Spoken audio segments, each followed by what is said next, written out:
OCY 生活頻道，大家好啊！今日想同大家睇下呢，我做一個法式燉蛋嘅過程係點嘅。因為呢，反正我都要做一啲嘅法式燉蛋俾我媽咪食，咁就將我做嘅過程影低啊！好，咁第一件事呢，就大家可以先睇下呢。呢個法式燉蛋呢係用乜嘢嘅方法做出嚟啦？即係話佢個 recipe 係點嘅？咁喺呢一度呢，我就有張紙就寫低咗我做呢個法式燉蛋嘅recipe 啦。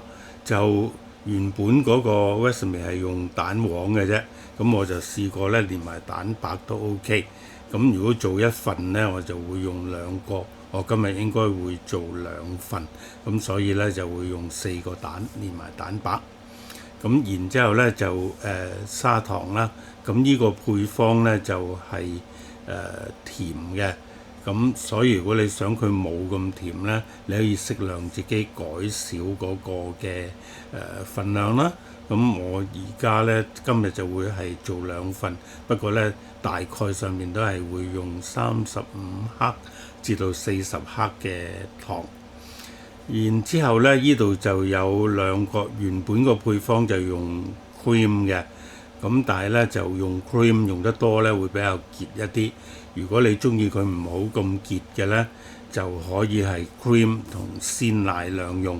咁我而家就取中間啦，我會呢係一半係 cream，一半係鮮奶。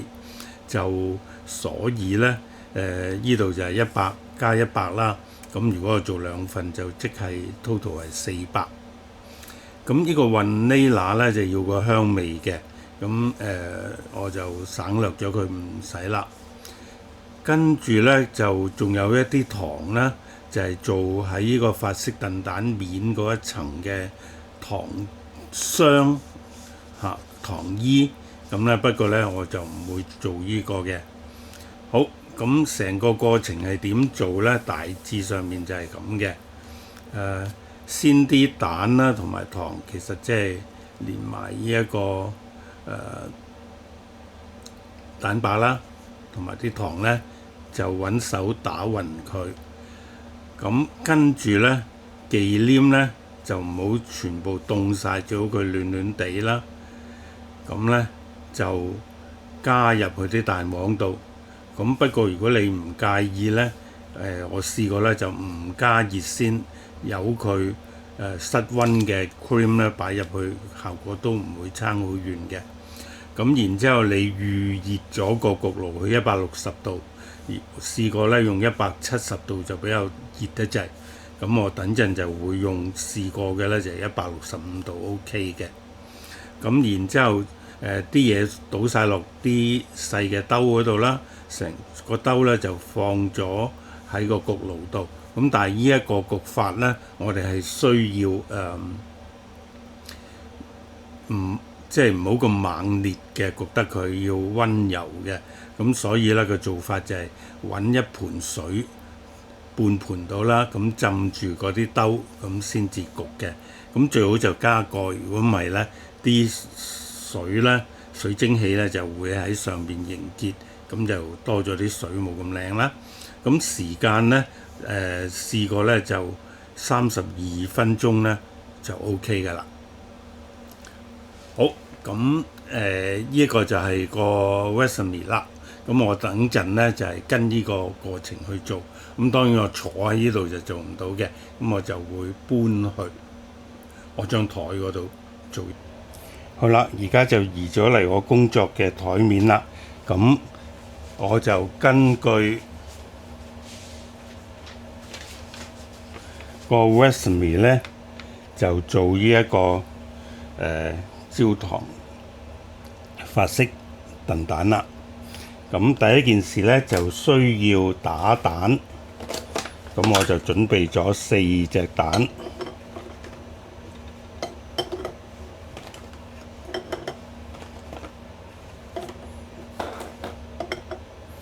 好，咁打蛋係個原則係點呢？就係打開啲蛋擺落去嘅啫。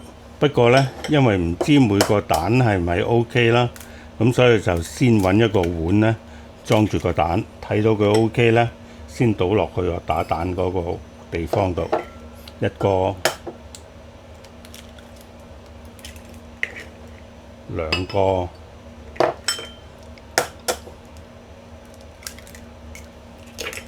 三個、四個，然之後呢，我就需要砂糖。咁砂糖呢，我就需要稱啦。咁稱咗39克嘅糖，咁就將呢啲糖呢擺晒落去。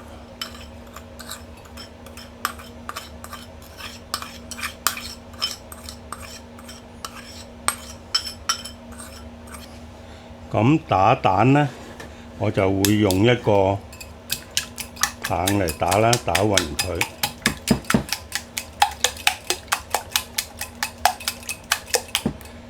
咁我諗今次要用嘅液體呢，就應該係200克鮮奶。咁我就會用呢隻3.7嘅奶。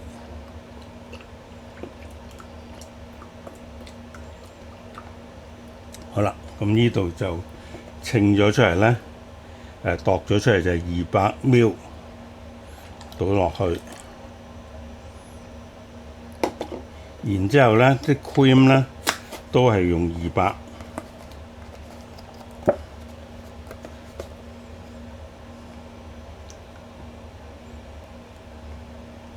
好，咁又似乎呢，我手頭呢一個嘅 cream 呢，就倒晒都未有200，咁我就用奶嚟補充埋佢啦。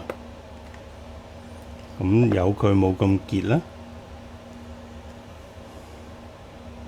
好，加埋奶。咁呢個呢，就係有 cream， 亦都有奶，再倒埋落去。倒晒落去之後呢，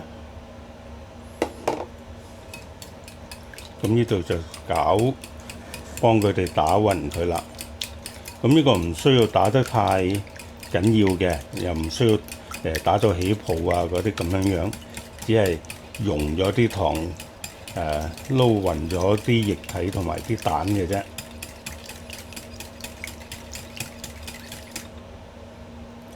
好啦，咁做到呢度呢，打蛋嗰個過程就做晒啦。有啲人會唔中意啲蛋面有啲氣泡，咁但係呢，對我嚟講呢，呢個就冇所謂嘅。咁跟手呢，我哋就將啲盤攞出嚟啦。咁我啲盤就喺呢度。咁呢一啲兜呢，就要係裝我哋嘅成品嘅。咁我就倒落去啦。咁你而家見到點解我用一個咁嘅容器嚟打蛋啦？好，咁呢兩個呢，我哋就冚翻個蓋。跟手呢，呢個大嘅兜呢，就可能係預備幾個人一齊食嘅。咁呢個就係一個大嘅兜。咁我哋唔使太多，因為呢，我應該冇咁多蛋液做到出嚟嘅。咁呢個因為冇嘢冚呢，我就揾塊玻璃放喺佢上邊呢嚟冚住佢。好，到第二盤啦。呢盤都係有啲有蓋嘅容器啦，咁我倒落去啦。亦都有呢啲冇蓋嘅容器。似乎我做到呢度呢，就第三盤都已經冇機會可以再增加啦。我嘅份量就係得咁多。